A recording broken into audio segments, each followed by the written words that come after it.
hoodie is sick. Look, it's fit around the neck. It's one of those was around your head and what have you. But it's interesting the backlash I get from black people. Like, and you know what? It was me too, because I was the guy that I said, why would I want to go hard for the filthy dollar? That's the white man's wealth. I don't want to do that. That's not my cup of tea. I'm just gonna stay here in the hood. I remember my ambitions and my goals was to have enough money, and it's from my cousin.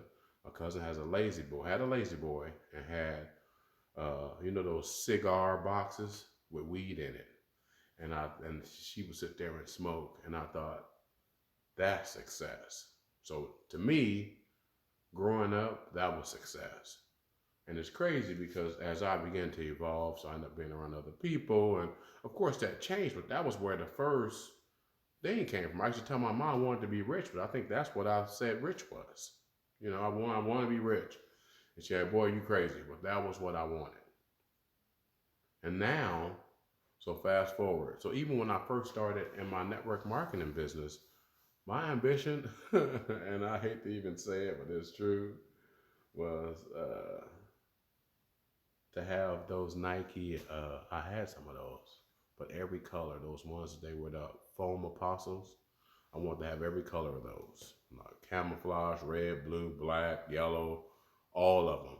That was kind of how I saw it. Now, as it evolved, um, now I'm like second home, uh, travel around the world, let my kids have their passport stamped, all my kids.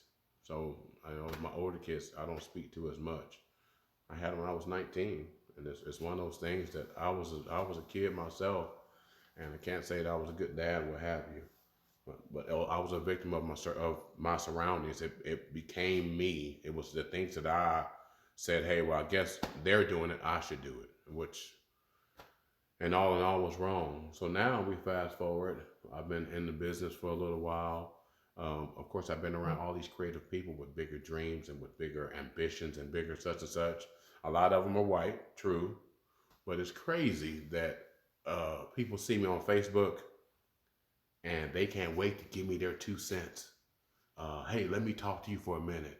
Hey, why are you chasing after this white man's wealth? Hey, what about this? What about that? And what about this? And they did this 400 years ago. And I always say, I hear you, I hear you, but I have yet to meet a slave or a slave owner. Now, the slave owner might be the job, and the slave might be you selling your skills to the highest bidder. And sometimes you sell your skills not even to the highest bidders because you're just comfortable and that's all you know. It's just one of those things where people just say, hey, you know what, this is good enough. They click into a gear, which is their job, and just say, I'm going to cruise into retirement. And they say the average time that people lives after retirement is 6 years. So you go 40 years with not enough money to live on. They always think give you this little crumb to live on. That's why you die, because you don't have nothing to do. So you have nothing to do and no money. But then I got these people, so I'm at work. It's people that told me, I've had bosses tell me they can't follow me on Facebook. They cannot follow me on Facebook because, dog, you need to be less ambitious. You need to not fight like you fight because you have a good life. I'm like, what does that mean? Like, if I started at less than zero and I got the zero and I got the one and 10 is possible, why can't I go for 10? Like, what makes you think I will stop? When people say, they ain't rich enough, why did they stop? No, because it's a habitual. It's just their lifestyle. Like, when I'm learning, it's people when, hey, you want to see some broke people and you want to see why they broke, go hang out with them for a day. Hang out with them for a day. See what they talk about. See what's important to them. See see what they're trying to do. What are they headed towards? I said, what are they headed towards? Be careful who you're around. Like, I realized I'm at work, and man, I'm opposed. And you know what? I've just kind of got comfortable being opposed because I'm not stopping for nobody. I'm not. I don't care who you are. I'm not stopping for you. This is God's work. This is God's plan. Now, here's the thing. I may not ever see that promised land that I know is promised to me. But guess what happens? My kids, and that's just watching daddy, that's being a witness to this, they get to see it. They get to see, they say, hey, well, in my household, we didn't do it that way. We operated different. So guess what? I'm operating. Hopefully I can affect them that way. Hopefully they can have that kind of ambition because they grown up in uh, pleasures that I didn't get a chance to have when I was a child. No, and here's the thing: if I'd have stayed that way, I'd have stayed that way. Well, God blessed me to put me in front of these good coaches, these good people that didn't have any wrong ill will about me having success. They wanted me to be successful because in turn they will be successful because of it. So I'm at work and the guy tells me, hey, you chasing white wealth. I didn't know wealth had a color. And I'm not chasing wealth, I'm chasing lifestyle. I want to live a certain way. And the money I make now, it don't allow me to live that way. And just how it goes, so you grow. You grow and you say, if it's like this, and I've just hit that little thing right here. And I'm kind of nudged in there, and I try to get out, but it's hard. It's hard to get out because that thing that I keep falling back in, the upper limit problem, that's me not growing enough. That's me not believing enough. That's me not doing enough. That's me, that's me not meeting enough people. That's me not being evangelical about my process, about what I'm trying to do. And I know that. So yes, is it frustrating? Yes. And am I okay right now? Yes. But is this where I want to finish at? No. Absolutely not. Like, I don't want to finish here. This is cool. I don't want to finish here. I need to be blessing more people. I need to be sharing more of this stuff with black people. Say, hey, we can do whatever we want to do. No one's holding us back. It's all in here. This little space right here dominates us. This little space right here dominates us. And we get caught up because, hey, we black, we look in the mirror and you say, shit, I can't have that. I'm gonna go over here and play a lottery ticket. That's the only way I could ever get wealth. So I'm saying, so you playing lottery tickets, I'm doing stuff your way better than mine. I'm chasing white man wealth, I'm doing it different. You want to own a business? Guess what? Owning a business is overrated. Your time end up not being your time. You want to have somewhere where you can leverage your income, where you can, not have to be 100% there to receive it. That's the whole thing. Like, I'm in a position now selling cars, it's 100% me being there. Those things. And I'm not saying it's bad, but I'm not saying it's not my way, not forever. Like they say, hey, foreign people, they come here, and anytime they have any employment, it's temporary. We're the only ones who fall into a groove and stay there and complain and don't do shit about it. Like, why not? Why not? People, oh, I can't believe you. I can't believe you talking this way. Why are you chasing white man's wealth? Let me tell you how it is. You need to do this. All right, dude, tell me that. And I wouldn't trade him for nothing, so he can't talk to me. I wouldn't trade you. I wouldn't say, let's switch lives and see which one's is better. Out. Bro. You ain't driving what you want. You ain't living where you want. Ain't none of that stuff. And you ain't got no ambition to do it except the job being nice to you. Oh, they'll move me up. No, yeah, it's got to be somebody else's demise for you to get moved up. There's only so many positions. Someone's got to get fired for you to move up. And so, what's wrong with going for it? What's wrong with going for it? And not to mention the tax benefits. So you see, I had backlash/taxes. So having a home-based business, you get to keep more of your money. Bottom line, you get to keep more of your money. When you get your W-2, what is a W-2? Yeah, W-2. Uncle Sam takes his first. Uncle Sam ain't sold one car. He had to have a no-heat customer. He get his first. right off the rip.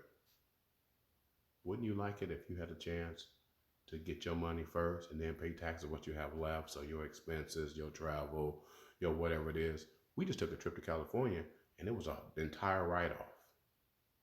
That's why they had these destination events.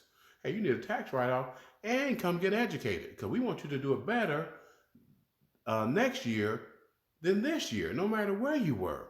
There is no arrival. You just do it better. You just affect more people. You have a better touch. There's things you do. You know? Oh, the tax benefit, and people are like, oh, no, I don't know how you do it. Why'd you do this? Well, why? You ain't doing nothing. You over here on the sofa telling me what I should be doing. Really? Really? Come on. Come on. You over here on the sofa telling me what I should be doing? You know, you barely able to show up and be productive, and you tell me what I should be doing? You tell me how I should act? How I can't chase my goals? I don't give a shit what color. My goals don't have colors. You dummy. My goals don't have no color. Come on. Stop. Tax benefits. People gonna hate on your ass. If you decide to go for it, they hate it. They hate it. You see my face? They hate it. Well, what you over here living better than me, and you talking about you ain't achieved nothing. Well, what that say about me? I know that's what it is. That ain't got nothing to do with me. I ain't looking at you. I ain't in my rear view. I look at the windshield, baby. Forget the rear view. You can take that joker off. That's where I was. That's where I'm going. Come on. You look back.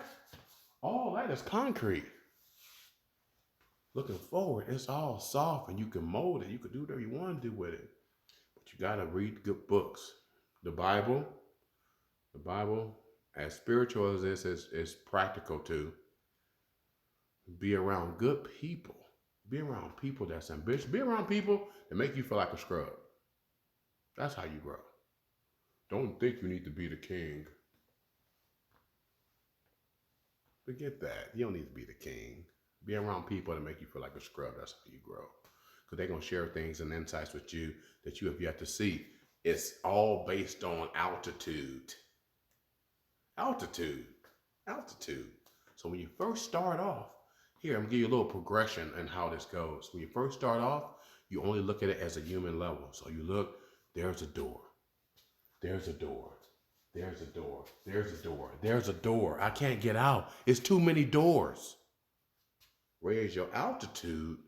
Now you can see over the door. You go, oh, that ain't too bad. I guess I'll go ahead and step to that door. Stepping to that door might mean cutting off some of your friends, cutting down some of your TV time. You know what I'm saying? Then you go a little bit higher. You go a little bit higher. You go, huh?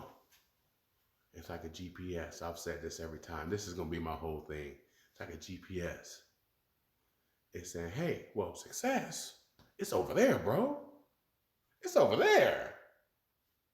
Like, oh. And guess what? So now you know where you're going. So now you got a target. And then the drama is in the details. So you know where you're going. Your car's going that way. Your energy's going that way. Your life is going that way. And then you go, hey, you got to stop here. You got to do this. You got to meet this person. You got to do all this. But it's still towards that same destination. That's what happens. So when I introduce people to my network marketing business, I know they're only looking at it from a human level. They're not changing their perspective. They're not changing their altitude. That's the big thing. Your altitude. Your altitude. You got to change it. You got to change it. And you see it at the human level, there's all these doors. You just see it get a little higher. Oh, that's what's over that door? Oh, okay. Better for higher quality food, such and such. You realize how much a hamburger costs opposed to a salad? You don't think something wrong with that? A hamburger 99 cents, a salad $5.99 that grows? Think about it. Stop being fed that dumb shit. Just because I'm black doesn't mean I gotta act a certain way. Why can't I just be Kieran? Why I gotta have this identity? Oh, there's Black Kieran. No, there's not. This is Kieran. People don't get that. People don't gel with that. Makes me sad. Makes me sad. Like I said, though, the tax benefits, the backlash of being black and trying to be successful and starting from nothing. Because I came from the hood and I know that, hey, I have mentalities, I have things about me that are screwed up because of where I come from. But you believe it or not, that's my actual advantage point. I know how bad it can be. So with that being said, it's your boy, the Persistent Mitchell. I'm gonna jump off here. I'm probably gonna share this on my feed. Um, if you're catching the replay, type in two for replay. Not very many people caught it live because I'm not sharing it with a ton of people yet. I haven't invited a lot of people because I still want to be raw and uncut. And I'm gonna hurt some people's feelings, and I don't give a shit because I ain't talking about you. This is my life. I ain't talking about you. Like I chase my thing. You have a right to chase yours, and no one can stop you. So with that being said, I'm the Persistent Mitchell, and I'm out.